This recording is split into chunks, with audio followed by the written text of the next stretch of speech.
मैं कुछ गंभीर अपराधों की रोकथाम के संबंध में सावधानी पूर्वक संतुलन बनाते हुए आयकर अधिनियम के अंतर्गत अभियोजन ढांचे को युक्तिसंगत बनाने का प्रस्ताव करती हूँ। लेखा भइयों और दस्तावेजों को प्रस्तुत न करना तथा वस्तु रूप में भुगतान के मामले में टीडीएस का भुगतान करने की अपराध नहीं होगी।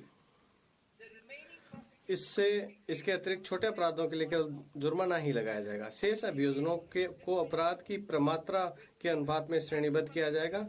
इनका परिणाम अधिकतम कारावास को कम करके 2 वर्ष करते हुए केवल साधारण कारावास होगा, जिसमें न्यायालयों को उन्हें जुर्माना में परिवर्तित करने की शक्तियां होगी। कोई दंड नहीं होगा। वर्तमान में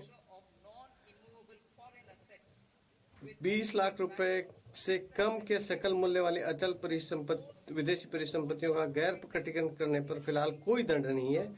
मैं 1/10/2024 से भूतलक्षी प्रभाव से उनको अभियोजन से उन्मुक्ति का प्रस्ताव करती हूँ। सहकारिता अपने सदस्यों द्वारा जुटाए या उत्पादित दूध, तिलहन, फल अथवा सब्जियों की आपूर्ति में संलग्न प्राथमिक सहकारी समितियों के लिए कटौती पहले से ही अनुमत्य है। मैं उनके सदस्यों द्वारा उत्पादित पशु चारा और कपास के बीज की आपूर्ति को इस कटौती में शामिल करने का प्रस्ताव करती हूँ। मैं नई कर व्यवस्था के अंतर्गत अंतर सहकारी समिति लाभांश आय को इसके सदस्यों में आगे संवितरण की सीमा तक कटौती के रूप में अनुमति दिए जाने का प्रस्ताव करती हूँ।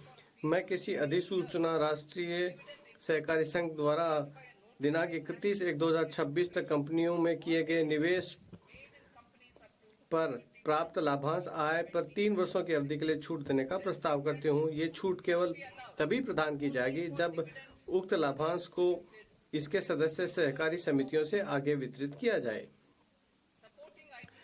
भारत के विकास इंजन के रूप में आईटी क्षेत्र को सहायता। भारत सॉफ्टवेयर विकास सेवाओं, आईटी समर्पित सेवाओं, ज्ञान प्रक्रिया आउटसोर्सिंग सेवाओं और सॉफ्टवेयर विकास से संबंधित संविदागत अनुसंधान और विकास सेवाओं के क्षेत्र में वैश्विक अग्रणी है। ये व्यवसाय क्षेत्र एक दूसरे से अभिन्न रूप से जुड़े हुए हैं। इन सभी सेवाओं को उन पर लागू 15.5% के एक समान सेफ हार्बर मार्जिन के साथ सूचना प्रौद्योगिकी सेवाओं की एक सकल श्रेणी के अंतर्गत सम्मिलित किए जाने का प्रस्ताव है। आईटी सेवाओं के लिए सेफ हार्बर प्राप्त करने के लिए सीमा को 300 करोड़ रुपए से पर्याप्त रूप से बढ़ाकर 2000 करोड़ रुपए किया जा रहा है। आईटी सेवाओं के लिए सेफ हार्बर का अनुमोदन एक स्वचालित नियम आधारित प्रक्रिया द्वारा किया जाएगा, जिससे आवेदनों की जांच करने और स्वीकार करने के लिए किसी कर अधिकारी की आवश्यकता नहीं होगी। एक बार किसी आईटी सेवा कंपनी द्वारा इसके लिए आवेदन करने पर कंपनी की इच्छानुसार इसी सेफ हार्बर को 5 वर्ष की अवधि के लिए जारी रखा जा सकता है। मैं अग्रिम मूल्य निर्धारण करार एपीए करने की इच्छुक आईटी सेवा कंपनियों के लिए आईटी सेवाओं हेतु एक पक्षीय एपीए प्रक्रिया को तेज करने का प्रस्ताव करती हूँ, जिसे 2 वर्षों की अवधि के भीतर पूरा करने का प्रयास किया जाएगा। करदाता के अनुरोध पर 2 वर्ष की अवधि को आगे 6 महीने के लिए बढ़ाया जा सकता है। मैं एपीए में शामिल होने वाली कंपनी को उपलब्ध संशोधित विवरणी की सुविधा उसकी संबंध संस्थाओं को भी प्रदान किए जाने का प्रस्ताव करती हूँ।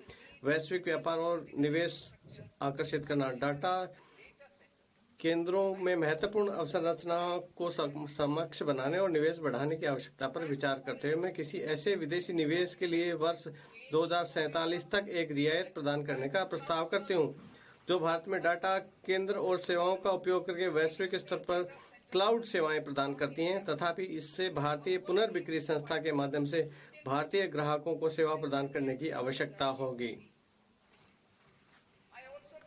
यदि डाटा सेंटर प्रदान करने वाली कंपनियां एक संबंधित कंपनी है तो मैं उसे लागत कर पर 15% का सेफ हार्बर प्रदान करने का भी प्रस्ताव करती हूँ।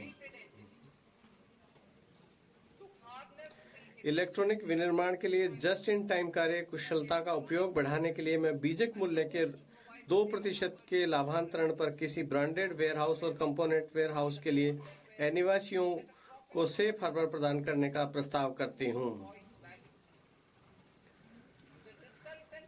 लगभग 0.7% का परिणामी कर प्रतिस्पर्धी क्षेत्राधिकार के मुकाबले काफी कम होगा।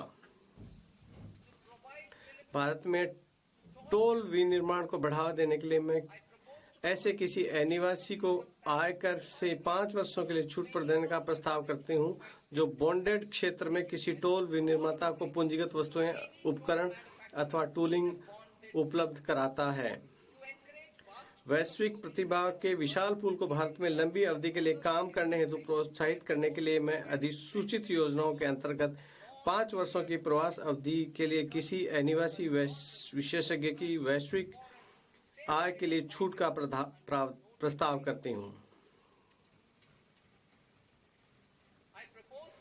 मैं उन सभी अनिवासियों को न्यूनतम वैकल्पिक एमएटी से छूट प्रदान करने का प्रस्ताव करती हूँ जो अनुमानित आधार पर कर का भुगतान करते हैं। कर प्रशासन पे मैं भारतीय लेखांकन मानक में ही आय परिकलन और प्रकटन मानकों के लिए अपेक्षाएं शामिल करने हेतु कॉर्पोरेट कार्य मंत्रालय और केंद्रीय प्रत्यक्ष कर बोर्ड की एक संयुक्त समिति के गठन का प्रस्ताव करती हूँ। कर वर्ष 2027-28 को आईसीडीएस पर आधारित पृथक लेखांकन अपेक्षाओं को समाप्त कर दिया जाएगा। माननीय प्रधानमंत्री जी के स्वदेशी लेखांकन एवं परामर्शी प्रतिष्ठानों के वैश्विक अग्रणी बनने के विजन को साकार करने के लिए मैं सेफ हार्बर नियमावली के प्रयोजनार्थ लेखाकार की परिभाषा को तर्कसंगत बनाने का प्रस्ताव करती हूँ।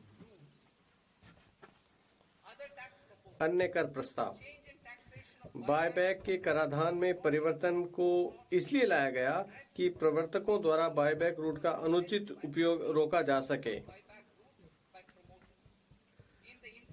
अल्पसंख्यक शेयरधारकों के हित में सभी प्रकार के शेयरधारकों के लिए बायबैक का पूंजीगत लाभ के रूप में कर लगाने का प्रस्ताव करती हूँ।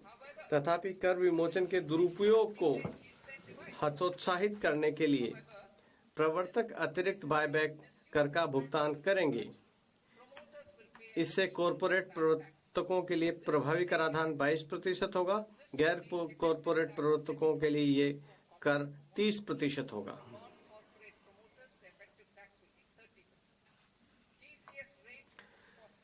विशिष्ट वस्तुओं नामतः अल्कोहल युक्त लिकर, स्क्रैप और खनिजों के विक्रेताओं के लिए टीसीएस दरों को तर्कसंगत बनाते हुए 2% ही किया जाएगा। तेंदुपत्तों पर दरों को 5% से घटाकर 2% किया जाएगा। आपके मोबाइल पर तुरंत आएगी ब्रेकिंग न्यूज।